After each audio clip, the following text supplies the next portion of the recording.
never seen anybody win 3 in a row, and now we have Faith Kipyegon with a new Olympic record. Dorgommii atileetiksiin atileetonni dubartoota Keeniyaa fageenya meetira garaagaraan meedaaliyaa warqii injifachuu qofa osoo hin taane riikardii addunyaas fooyyessaa jiru.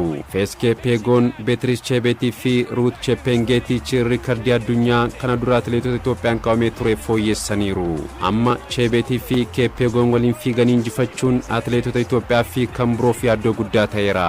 Fageenya meetira 1,500, meetira 5,000, 10,000 fi dorgommii maaraatooniin riikardiin addunyaa atileetota dubartoota Itoophiyaan qabamee ture. Amma garuu riikardichi atileetota dubartoota Keeniyaan dhuunfatameera. Ruth Chepngetich dorgommii maaraatooniin riikardii addunyaa Tigist Asaffaan qabamee ture fooyyessite. Atileetiin Keeniyaa kun riikardii kana dura Tigistiin sa'aatii 2 daqiiqaa 11 fi sekoondii 53 qabamee ture sa'aatii 2 fi daqiiqaa 10 gadi fiiguun fooyyessiteetti. Chepngetich bara darbee dorgommii maaraatoonii Chicagoon sa'aatii 2 daqiiqaa 9 fi sekoondii 56 fiigde. Gootittiin meetira 1,500 Faith Kipyegon riikardii addunyaa Ganzabee Dibaabaan waggootaaf qabamee ture erga fooyyessitee booda amma irra deddeebiin riikardii isheen qabamee ture yeroodhaa gara yerootti fooyyessaa jirti. Qophiin keenya har'aa shaampiyoonii olompikii atileetii Keeniyaa Beatrice Chebet irratti xiyyeeffata. Watch the clock.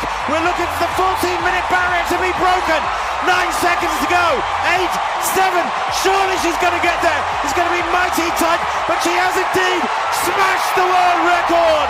13:58. Beatrice Chebet ammatti gahumsi irratti argamtu atileetota Itoophiyaaf yaaddoodha. Atileetii dorgommii manneen barnootarraa argamtedha. Keeniyaan shaampiyoonaa atileetiksii addunyaa umurii 20 gadi bara 1986 dorgomuu eegaleen fageenya meetira 5,000 hanga bara 2018tti meedaaliyaa warqii injifatteen beektu. Bara 2018 garuu Beatrice Chebet umurii 18tiin seenaa gadaanaa kana jijjiiruun daandii injifannoo atileetota Keeniyaatti agarsiiste. Chebet meetira 5,000 injifachuun fageenyichaan yeroo jalqabaaf meedaaliyaa warqii Keeniyaaf argamsiisuun seenaa haaraa galmeessiste.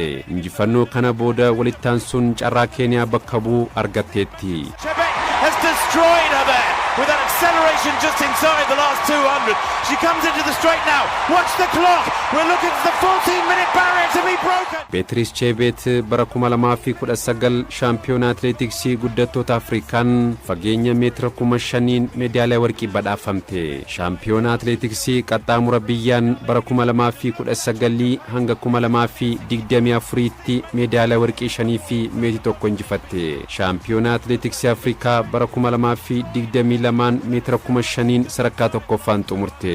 Shaampiyoonaa atileetiksii addunyaa bara 2022 Ameerikaa Hiwjinitti dorgomameen meetira 5,000 atileetiin Itoophiyaa Lata Sanbat Gidee tokkoffaa yoo baatu Chebet maayikiroosekondiin caalamuun lammaffaan xumurte. Baruma sana dorgommii dhuunfaa dorgommii Diamond Leaguein fageenyuma wal fakkaataan Beatrice Chebet sadarkaa tokkoffaa bahuun injifannoon golabde. Bara 2023 shaampiyoonaa atileetiksii addunyaa Hangarii Budaapestiin dorgommii meetira 5,000 yeroo atileetota ciccimoo fi gahumsa gaarratti argaman walitti fide kun xiyyeeffannoo guddaa argatee ture. Dorgommichaan Faith Kipyegon tokkoffaa Sifana lammaffaa Beatrice Chebet sadaffaa bahuun olaantummaan xumuraniiru. She's going to match 15-5. It is not. It is the strength of Beatrice Chebet pulling away the Olympic champion at 5,000 in the greatest field ever assembled, and it is Beatrice Chebet. Barri 2024 addatti Beatrice Chebetiif baraddaati. Barichaan meedaaliyaa warqii fi riikardii addunyaa fooyyessuun milkoofte.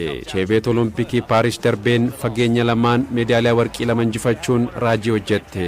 Chebet fageenya irra deddeebiin milkoofte meetira 5,000 atileetota ciccimoo fi tilmaama injifannoo argatan. Faith Kipyegonii fi Sifana san injifachuun yeroo jalqabaaf dorgommii olompikiin meedaaliyaa warqii injifatte. Fageenya meetira 10,000 yeroo jalqabaaf kan hirmaatte Beatrice Chebet dorgommicha olaantummaan xumuruun olompikii Paaris bara 2024 fageenya lamaan meedaaliyaa warqii lama Keeniyaaf argamsiiste. Chebet coming home again. Segai in pursuit. It's too little too late. Bashesha rallies for third, but it once again is Chebet who gets the win 14-27. ለተሰንበት ግደይ ፈገኛ ሜትራ ኩማ ኩዳን ጉዳፍ ጸጋያሙ ሜትራ ኩማ ሸኒን ከነዱራ ሪካርዲ አዱኛ ፎየሱን ሪካርዲች መቃሳኒቲን ገልማይ ቱሬ ቤትሪስ ቼቤት ገሩ ፈገኙ ተለቹኑ ሪካርዲ አዱኛ ፎየሱን ሪካርዲ አትሌት ኢትዮጵያ ራፉዳቴ ሜትራ ኩማ ኩዳኒን ደቂቃ ዲግደሚ ሰገሊ ገዲ ኩማ ሸኒናሙ ደቂቃ ኩዳ አፍሪ ገዲ ጡሙሩን ሴና አትሌቲክሲን ቼቤት ዱበርቲ ጀልቀባቲ ደቂቃ ዲግደሚ ሰገል ሴኮንዲ ሸንተሚ አፍሪ ፊ ማይክሮ ሰከንዲ ኩዳ አፍሪን ሜትራ ኩማ ኩዳን እንጂፈቴ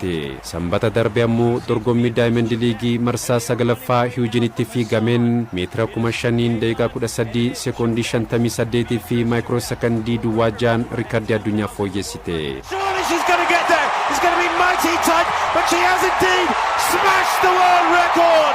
13:58. ቤትሪስ ቼቤት ወሊገላን ሜዳሊያ ወርቂ ሰዴት ፈገኞቶ ገራገራን ኬንያ ፈርገምሲስቴቲ አመስታናን ኡሙሪ ዲግደሚሽን ረቲ ከነርገምቱ ቼቤት ገረፉልራቲ ዶርጎሚዋን አትሌቲክስ ገራገራ ረቲ እንጂፈኑዋን ሄዱኒ ጎንፈቲ ፈገምቲ ሻምፒዮና አትሌቲክስ አዱኛ በረኩማ ለማፊ ዲግደሚሽን ቶኪዮቲ ዶርጎሙን ፈገኛ ሜትራ ኩመሸኒ ፊ ኩማ ኩዳኒን ቤትሪስ ቼቤት እንጂፈኑን ኢትውፍቲሞ እኙት ሸዳባ ከንጀዱ የሮቲ ዴቢሳ She has indeed smashed the world record.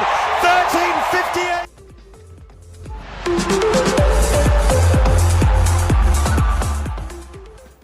walitti deebineetiin jira kabajamtoota dhaggeeffattoota keenya dhimmoota bargama har'aa fuulleeffannetti odeeffannoowwan kubbaa miilaatiin wal qabatanitti darba waancaa kilaboota addunyaa walakkaa xumuraatiin eela shaampiyooniin awurooppaa Paris Saint-Germain goolii 4-0 Real Madrid injifachuun waancaaf darbeetiin jira. Real Madrid shaampiyoonii addunyaa si'a shaniiti, Paris Saint-Germain shaampiyoonii awurooppaati. Morkiin kilaboota kunneen lamaanii akka xiyyeeffannoo argatu ragaalee lakkoofsaa taasisan keessa isana qofaa mootiin morkii Luis Enrique fi Xabi Alonso walitti fide Kylian Mbappe faallaa kilaba isaa duraanii Paris Saint-Germain ta'uudhaan morkachiise waan ta'eef taphni kun akka eeggamu taasiseetiin jira. Sana qofaa mootii Paris Saint-Germain bara dorgommii kana garee ajaa'ibaa ture Champions League kilaboota kanneen akka Manchester City, Liverpool, Arsenal, Inter Milan ammoo tapha xumuraatiin mo'atee harka kennachiisee waancaa Champions League Awurooppaa milkeeffachuun isaa ni yaadatama. Kanarraa ka'ee tapha Real Madrid waliin taasisan illee akkasii oominaan eeggamu taasiseetiin jira. Waancaa kilaboota addunyaatiin kilaboota kanneen akka Atletico Madrid, Inter Miami, Bayern Munich mo'ateetiin ture kaleessa walakkaa xumuraatiin ammoo Real Madrid mootii kilaboota Awurooppaa injifateetiin jira. Gareen kun garee dargaggoota fi taphattoota muuxannooti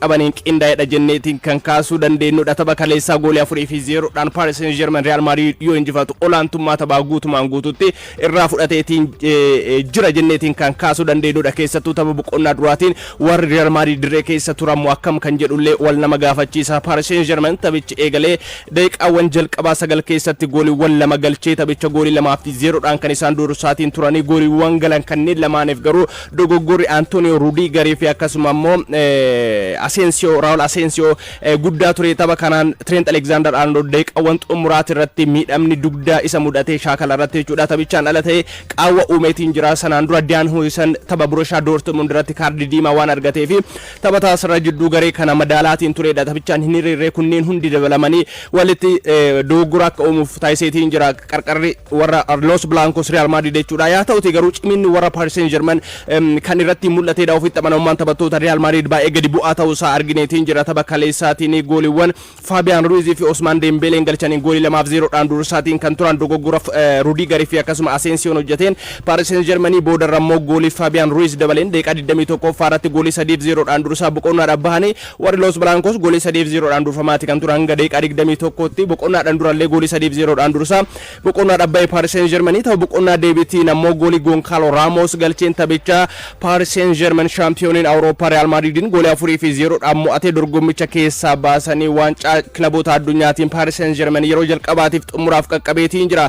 Garee haaraa ijaarame keessattuu Luis Enrique haalli garee isaaniitiin ijaaran kun taphattoonni garicha keessa jiran Donnarumma, Hakimi, Vitinha, João Neves, Kvaratskhelia, Dembele, Desiree Doué, Barcola, Nuno Mendes dabalatee gahumsi isaanii olaanaadha. Keessattuu kaleessa goolii Goncalo Ramos galchee faallee Barcolaan ittiin mijeesseetiin kenne ajaa'iba ture. yaaliiwwan taphattoonni Paris Saint-Germain taasisaatiin jiran jabina goolii eega Real Madrid Courtoisin jalaa qolame malee goolii birootillee dabaluudha kan turanii Desiree Doué gooliin galchee taphaan ala jedhamee offside jedhamee jalaa haqameetiin jira fageennaan yaaliiwwan Ousmane Dembélé yaalee dagaleen goolii deebisee baay'ee deeggartoota Paris Saint-Germain kan garaa nyaattuudha kan turte yaaliiwwan Kivicha Kvaratskhelia taasisaatiin turan tapha kaleessaatiin Donnarummaan boqonnaarra kan ture jenneetiin kaasuu dandeenya tafaallaa kanaatiin garuu Thibaut Courtois goolii eega Real Madrid qormaata guddaadhaan kubbaawwan akka misaayilaa taphattoota Paris Saint-Germain jala dhukaatiin turan kan inni qolachaatiin ture kanas ta'ee san garuu Paris Saint-Germain bara dorgommii kana Champions League Awurooppaatiin gahumsa dinqii mul'ise waancaa kilaboota addunyaatiinis irra deebi'ee yeroo jalqabaatiif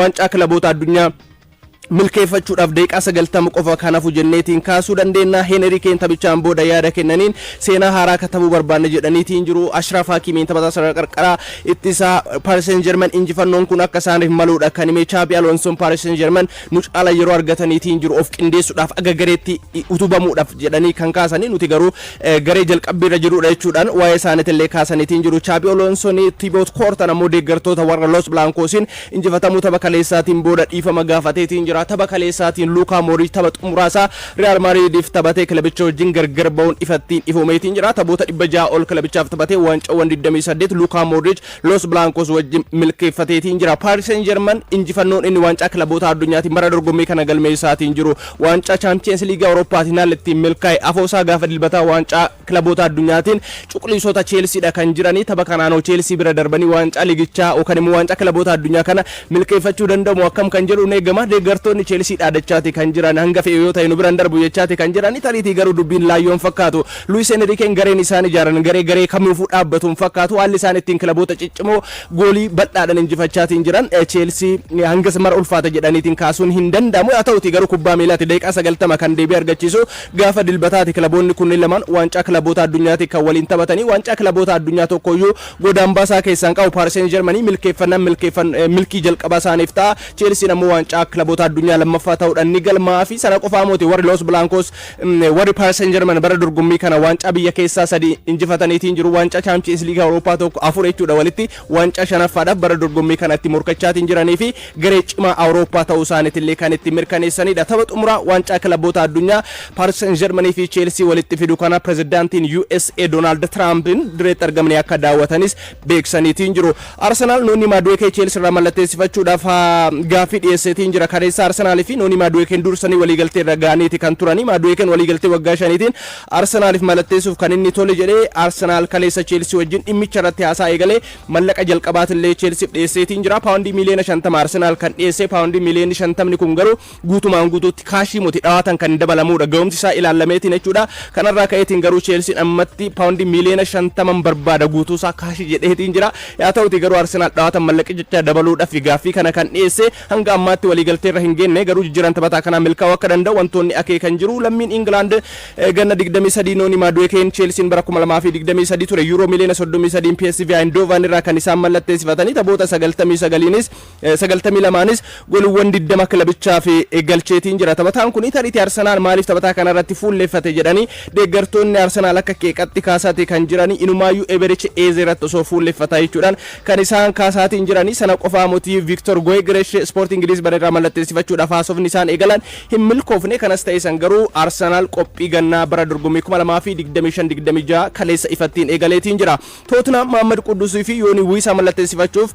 sochii eegaluu isaati kan himame Thomas Frank Eddoo Anje Postecoglou kan buusan Tottenham Hotspur Mohamed Quddus filannoo koo Tottenham Hotspur jedhe mallatteessifachuuf waliigaltee irra ga'uun himameetiin jira West Ham United fi Tottenham jira taphataa kanaatti irratti waliigaltee irra ga'aniitiin jiru West Ham United paawundii miliyoona 55 barbaadu Tottenham taphataa kanaaf kaffaluudhaaf qophiidha jedhameetiin jira Quddus bara darbe Premier League taphoota 35 taphatee gooliiwwan 5 galchee kubbaawwan goolii ta'an ammoo 4 hiriyoota isaatiif mijeessee kenneetiin jira Tottenham qorannoo fayyaa taphataa kana har'aa xumuraaf eeggamaatiin kan jiru Sunderland Simon Adingra Brighton irraa mallatteessifachuuf waliigaleetiin jira Simon Adingra Brighton keessatti inni beekna taphataa kana paawundii miliyoona 18 amma kaffalanii boodarra ammoo paawundii miliyoona 2.5 The Black Cats Sunderland dabaluudhaaf kan isaan waliigalanii Sunderland sana qofaa motii Jordan Henderson Ajax Amsterdam wajjin gargar ba'uuf murteesse illee mallatteessifachuu fi akka jiranidha kan himame. Everton ammoo tiroonii baarii taphataa Valencia sara fuudhaa ganna 22 irratti kan argamu taphataan kun paawundii miliyoona 27.5 taphataa kana mallatteessifateetiin jira. The toughest Everton taphataan kun bara dorgommii darbe La Ligaadhaan gooliiwwan 11 kan galche. David Moyes sara fuudhaa isaanii jabeeffachuudhaaf taphataa kana Valencia irraa paawundii miliyoona 27.5 mallatteessifataniitiin